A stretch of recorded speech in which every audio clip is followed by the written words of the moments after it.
right, folks. Welcome. Larry here with Larry's Fountain Pen. And today's guest, we have Kevin from Fountain Pen Revolution. Welcome, my friend Kevin. How you been doing, my man? I've been good. Been laying low with coronavirus like everybody else, brother. Yeah, that hurt a whole lot. And a lot of, well, all the pen shows that I've been hearing are gone, I think, for the rest of the year. I haven't heard the latest on the Dallas show. Last I heard, it was pending, but I wouldn't be surprised if they're all canceled. I bet you're right. Yeah, I think I was talking with Frank. I don't remember Frank or somebody, and they're mentioning that, yeah, all of them pretty much canceled already. That's what I expected. It's a So bummer. God willing, maybe next year. Maybe. Oh, so how are you holding up? How are you doing there? I'm doing well, actually. I've sort of enjoyed the extra family time. Me and my kids play some games in the evening. Repainted my house, done a million house projects, built a fence. So I'm not going to say that I've hated the quarantine. It's, been some good family time, been less busy, a little more rested. I'm ready to get done with all this now, but we've been doing well overall, actually. Kids are doing well, wife's doing well. Even though the store's not doing a whole lot right now, the online sales have been good. So even on the business front, things have been okay there. So I'm doing great, man. Well, that's How are good. you? Yeah, I'm hanging in there, trying to. Well, I'm going to keep being safe. I'm doing all what I need to do to be safe, and I'm not going to break that tradition because I don't want the virus. So easy as that. There you go. So is it bothering me? Really, it hadn't really affected me. I'm okay with it. I've got enough to do with videos, reviews, pins. I'm busy, so it's a good thing. And it Well, gives that's me good. time to work on more stuff here that I need to work on. I'm working on doing my pin drawer over, which I need to finish, but I haven't done that. So, all right, my friends. So, let us know about some of your pins. You have any new pins that have come in yet? Just yesterday, actually, we've started picking up the pilot line of pens. So I've got Oh, a few things that came in. We got a few vanishing points. You know those, of course. yes. And picked up some Metropolitans, which everybody's got one of those, right? And their Explorer pen. And then, have you ever seen one of their Justice pens? Yeah, I have one. Yeah. Yeah, so I those are think I sort have of. one But I've beside. never actually. I'd seen one before, but I'd never. I'd sort of Yeah, held no, one, I but got it. Yeah, yeah. twist it and make the nibs firmer or Right. less firm. So that's sort of fun to get some of that stuff in. That's obviously not our FPR stuff, but I've been talking to the pilot people and decided to put some of their stuff in the store. And I'll do photography and hopefully get that online next week. And of course, most of our stuff comes out of India. The FPR stuff is all made in India. And India's been on a major lockdown for, I think they're Right. on day like 105 or something. So the factories just started getting opening back up just a few weeks ago, and I just got my first shipment in from one of my manufacturers. Another one is sitting in customs, so I'm sort of out of some colors and things right now. But within the next couple weeks, most of that should be back. I did just get a shipment of our Trevani pens in; those have been out of Beautiful. stock. Look at that. Yep. Beautiful. Yeah, Beautiful. I like matte. This one's a matte Yeah. finish, Nice looking. and so I like that. And they upgraded the clip and I the ring love a the little bit on clip. it, Yeah, it so looks I'm nice. It's got FPR going on there. pleased Okay. Oh, okay. pleased with how that came out. So yeah. No, it's not. You can order with a gold nib. This one's just a two-tone steel nib, and that's actually our that Ultra Flex version. Uh-huh. It's sort of carved out on the side there. So we've got those back in stock in, gosh, I guess brown and maroon and blue and glossy black and matte black, and got some other guider stuff back in stock. Pretty soon we should have the Jaipur V2 back in stock and a bunch of the Himalaya colors that are out. But like I said, and then gold nibs. Gold nibs have been out of stock because I also have those made in India. And those are sitting in customs right now. I should have them by hopefully Friday morning. So, And uh, you know, let me say this about your golden nips because I have one. Stunning, great, juicy, wet, smooth. It does everything you said it would. It's on, and it's affordable. good. I'm glad you like it. Yep, yep. And it's a fair price, I think. So yeah, people need to get on board and check it out. I mean, if you're into gold nibs, check out Kevin's Gold Nib. Yo. So don't you have any? And I could be wrong. Did you carry any Twisbies at one time? Yeah, we did pick up Twisby a few months ago. So I've got The Eco and the 580 and the VAC, 700 pin. Do you have the newest ones that have been out? We picked up a few Go pins. I don't know if that's their newest one. It's one of their newer ones though. Anyway, now, is that the newest one? No, the I think it's the R 580. Uh, it's a oh go go trim on it. Does that make any sense? The 580 Twisby. Yeah, Uh, there's so many versions of the 580. I just carry the clear one right now, and I should probably get some more colors in, but clear seems to be the most popular, so we just keep that one in stock most of the time. Now the Echo that just came out, the white Echo, I think it has the gold trim on it. Do you have that one? Don't have that one yet. I've got all the translucent colors like the blossom red and the blue and the green and the orange, all with all the translucent caps, but I don't have any of those newer solid cap colors or any of the gold finish colors. So what nibs do they come with, or do you offer? The ones that I have, I've got extra fine, fine, medium, and stub in all the Twisby pens. I don't find the broad to be super popular, so I don't even keep it around. Okay. Do you have any of your favorite FPR pens that you really really just like, or do you just like all of them? Well, my present favorite one, we've got that new. Have I sent you a sample of the new Jaipur V2, the new acrylic Jaipur No, with the not yet. blind cap on the back? No, not Yeah, yet. let me carry it in here. Then I've got one of those inked up on the counter. That's my new favorite pen. Partly because of the appearance, but partly because of the performance. So here's I've got this inked up on my counter. So this is Oh man, that is stunning! Look at that. So it's a huge upgrade from the old Jaipur V1. Of course, it's acrylic. It's got a blind cap on it. Okay. So you twist the piston there. You can also disassemble that piston unit.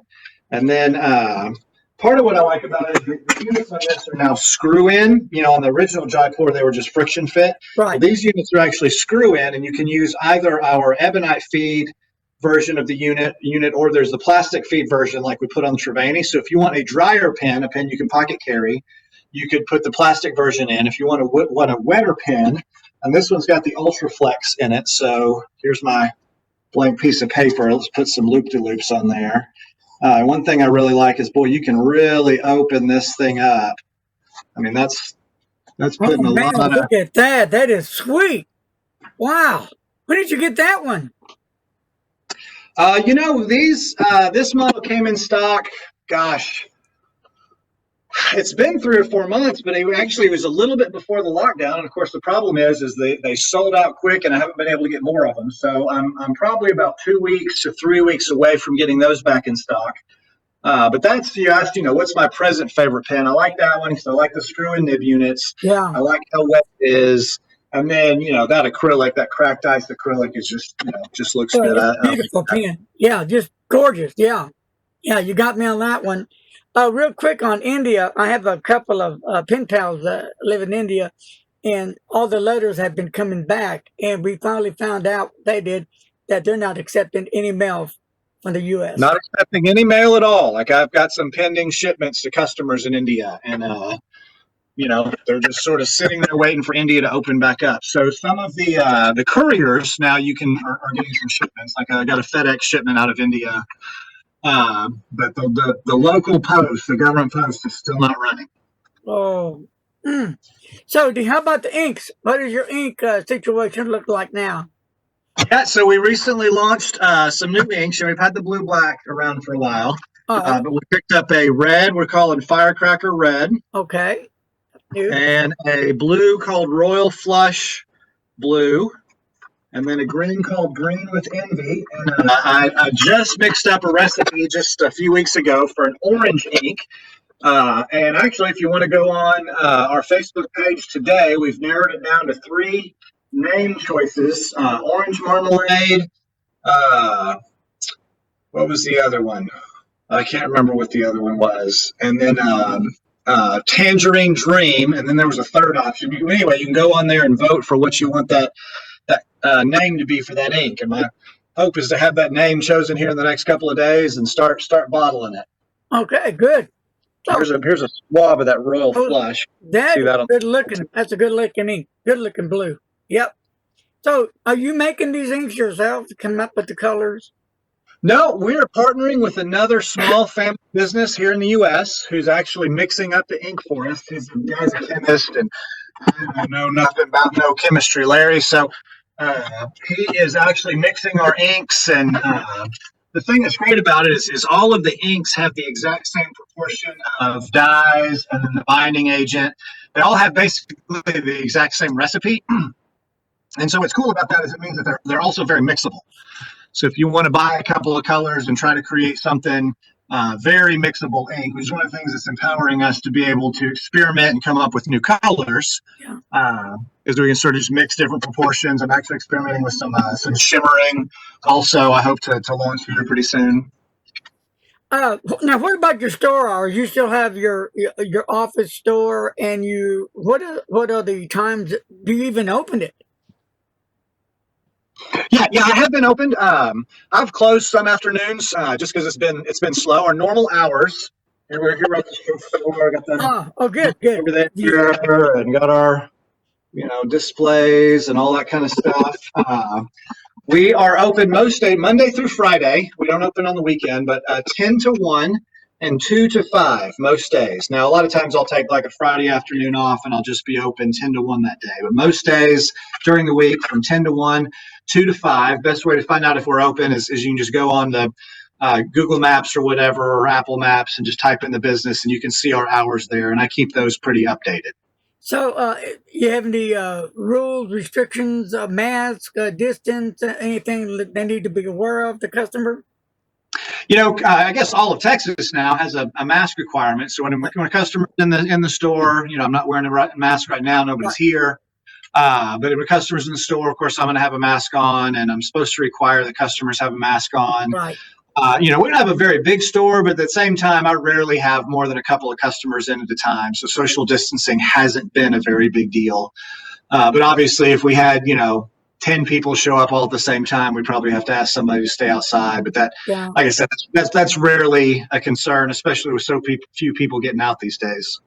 Now, do you still carry your paper products, tablets? Yeah, sure do. We've carrying Rhodia and notebooks and tablets, and I've been trying to look into getting some Tomei River, but gosh, that company's been hard for me to communicate with to see about getting that. Yeah, we still have all the Rhodia stuff. Oh, wow. Okay. Wow. Not Yeah. not a huge selection, but the stuff's great for fountain pens, that's for sure. Yeah. Now you've added something new to the store. Your son is into pottery. Yeah, my son he just turned 17 actually on the 4th of July. It's a fun birthday to have, right? Yes. When he was about 13, he decided he had a friend of his mom's who had sort of a pottery studio that she would teach kids at, and he would go over there now and then. And he decided he wanted to get into pottery himself, and so he literally built himself a kick wheel, a wheel you build pottery on, but instead of it being electric, Okay. you kick it with your foot. It Right. causes it to spin. So we went out to Lowe's and bought cinder blocks and wood, and he and I built this thing and started throwing pottery at age 13, and just kept doing it and getting better at it. And eventually saved up some money and bought himself a real electric wheel, and then saved up some more money and bought himself a kiln. So outside our house, there's a full-fledged pottery kiln, and built a shed. So he's sort of got his own little studio. It's also got a lawnmower in there, but Yeah. that's part of the price he had to pay for having the space. But he has just continued to get better and better. So I've got him a shelf here at the store, and this isn't even his latest stuff actually. So I don't even think it's his best, but it is pretty darn good. We got see, here's a shelf. You probably can't see it in the Oh, light, that's but good looking. Good job on that. mugs like that. How big? How many ounces is that one? What's that? How many ounces is that one? That the mug. Let's see. The smaller mugs are about 10. I think the larger ones are about 15. I think it's around a 12 to 15 ounce mug, Okay. I think. All right. And it's got this. This is kind of fun. It's a hand warmer style. So Oh, you stick your hand in there like that. gotcha. Probably not needed for the summer, but in the winter or whatever, you're drinking your warm drinks. He makes these chip and dip sets Oh, where you that's got awesome. your Look at that. Yeah. dip in one side and your chips in the other, and anyway, I'm proud of him. He's actually working on a website himself. And I told him once he had it up, I'd be willing to send something out to my Facebook followers and email list and see what happens. But he's got a wholesale order from some guy in Colorado who wants to put his stuff in a store. So anyway, 17-year-old doing something productive besides playing video games. I'm pretty darn proud of him. Well, if he needs any help and wants me to put his name out there, tell him to get in touch with me when he's ready, and we can do a video for him. Yep, and we put him out there. Yeah, that's cool. I appreciate that, Larry. That's awesome. Yeah, tell him I'm ready. Whenever he's ready, the door's open as much as he wants to do. So now Awesome. talk about pens, back to pens. You have the FPR, and then you have the other line of airmail, or what were they now? Pens?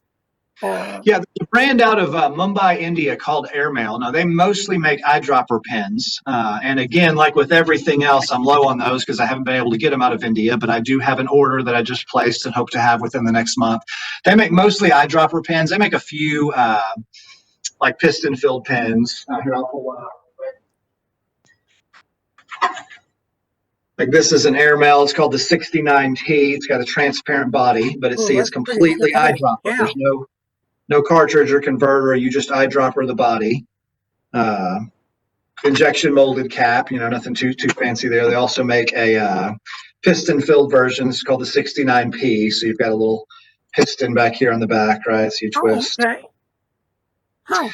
That brand is out of Mumbai, India, and then I also carry Camlin, which Camlin is a historical Indian company, was actually bought by, I'm pretty sure, a Japanese company called Kyoto, or I don't know how to pronounce it. So it's actually a sort of they're still manufactured in India, but it's owned by somebody in Japan. But I carry several of their pens as well. And then Guider, they hand make their pens. And then recently picked up, maybe I have one lying around I can show you. I don't know if I do because they're all sold out and I can't get any more. Ranga, I don't know if you know that brand, but gosh, they do a good job hand turning their pens, and they're sort of in South India. Guider and Ranga are both companies out of South India that hand turn their pens like total old school style. Let me see if I've got a lying around. Here, I found one. You ever seen one of these Ranga bamboo pens, Larry? No, look at that, mother. Wow, it's a beautiful pen. Yeah, it looks like, you see the bamboo markings? You see it? Yes. Like he's sectioned. Yeah.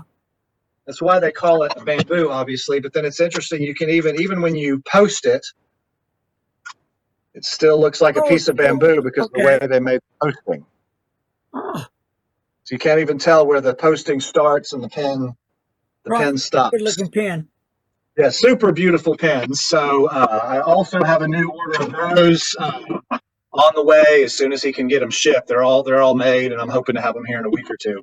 So now, when your pens come in, do you and the family get together and bond and put all the pens together still?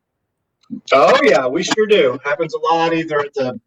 Used to happen at the kitchen table. Mama don't allow that so much anymore. So it happens. I'll normally actually bring them up to the office now and let them stay here with me for 2 or 3 hours. And yeah, we do a ton of QC. So I've got a big order of pens, a bunch of Himalaya bodies and nibs and things that should come in the next couple of days. And so I'll bring them up here. We'll unpackage them, QC, add grease, silicone grease to the parts that need grease, assemble nibs, heat set. I do the heat setting actually, but oh yeah, we still work together doing all that stuff. They're a big help.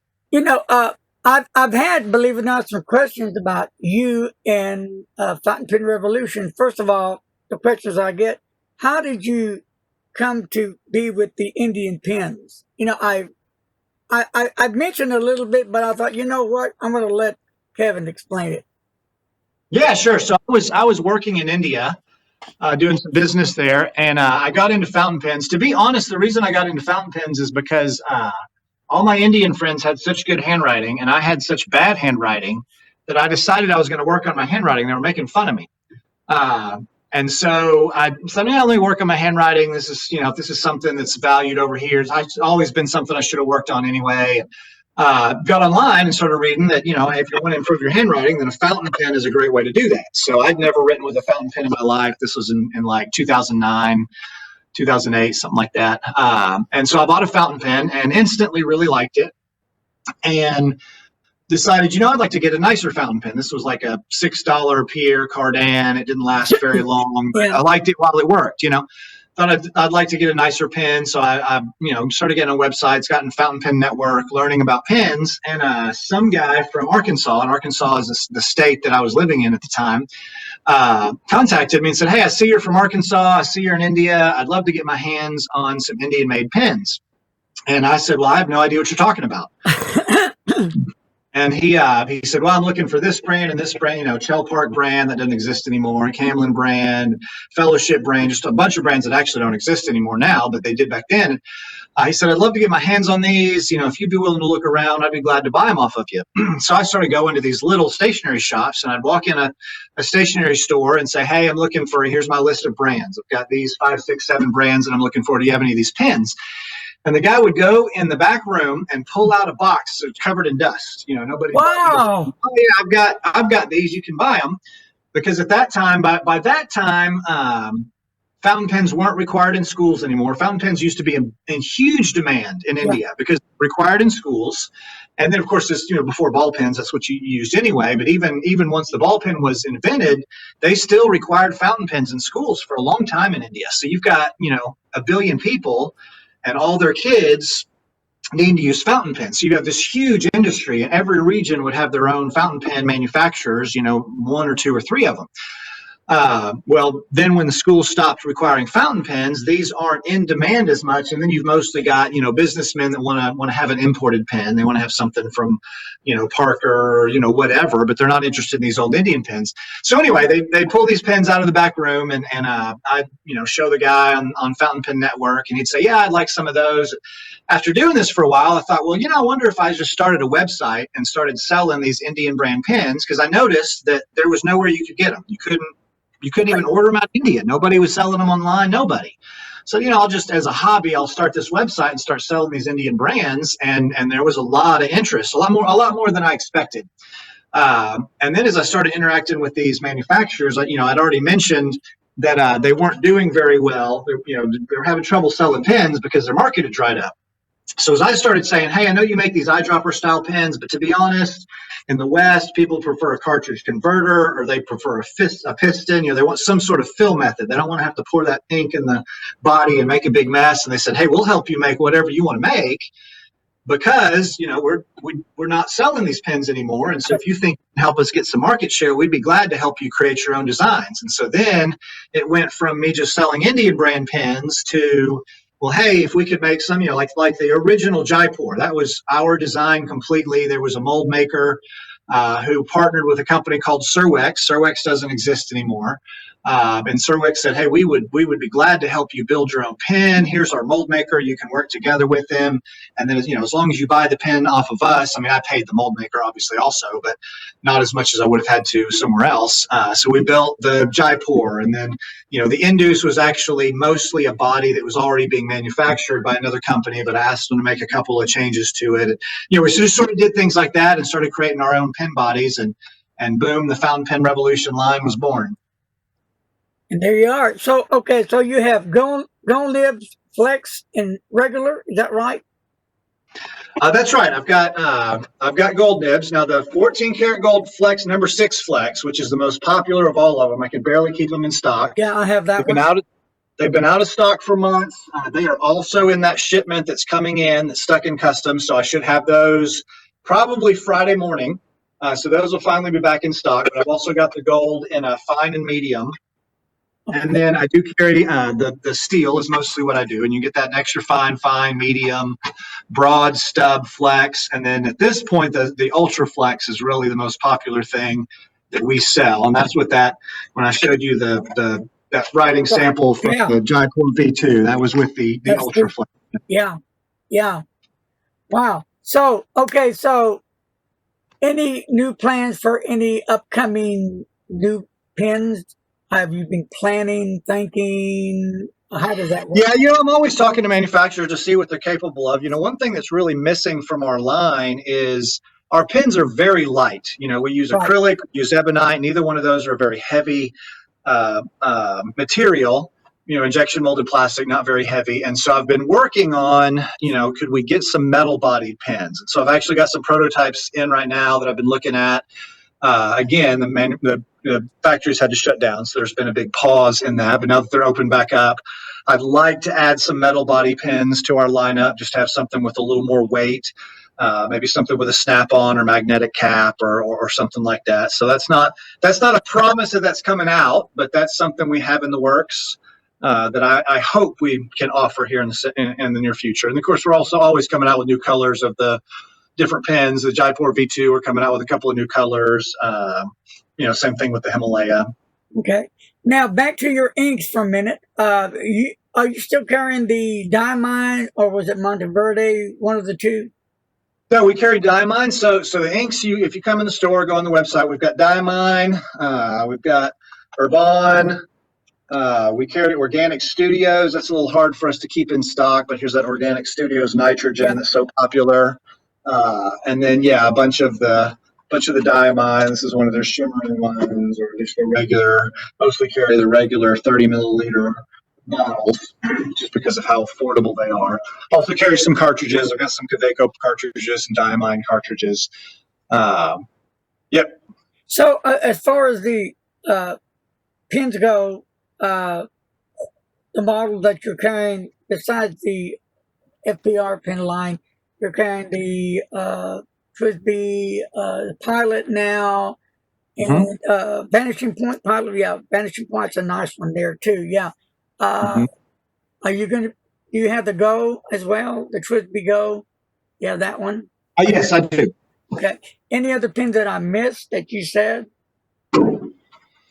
Let's see. What do we got over here? We have some of those demonstrator Urban pens. Those are just some pretty basic starter pens. Of course, that's sort of our philosophy. We're trying to go on the more affordable end of things. So there's those Urban pens we got in recently. A bunch of Kaweco stuff. Kaweco pins now? You carry Kaweco? Yeah, sure do. I didn't know. Okay, wow.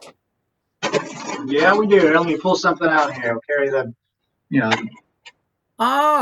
pens, and of course that's the Stonewash aluminum version. Right. Which, by the way, I think that's my favorite pocket pen. If I'm going to put a pen in my pocket, I want it to be that aluminum Kaweco Sport. They just don't leak very much. They don't take up much space. I hate to plug somebody else's pens other than mine, but those are hard to beat if you're going to stick them in your pocket. So now, do you sell the converter for those pens by chance? Yeah, I sure do. They make a couple of different versions, right? They make this plunger type version. Okay. They have to be pretty small to fit in those sport pens, right? And then they also make a squeeze style. Yeah, I've never used that one. I just used the plunger style. I like the plunger. Yeah, I'd stick with the plunger. I've used them both. I think the plunger's better. There's some of their larger pens will take a regular, converter, but most of their pens, as you know, are sort of smaller pocket pens. The Lilliput, in fact, the Lilliput won't really take a converter except that little squeeze one. That might be why they made it. I don't know.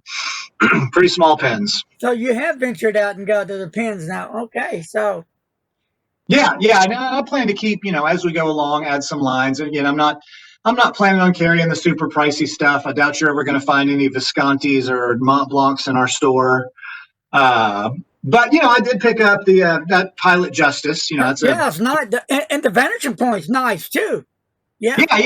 So those are among some of our more expensive pens now. Yeah. I mean, $165 for a Vanishing Point is not that expensive for a fountain pen, but they're more expensive than most of the pens that we sell.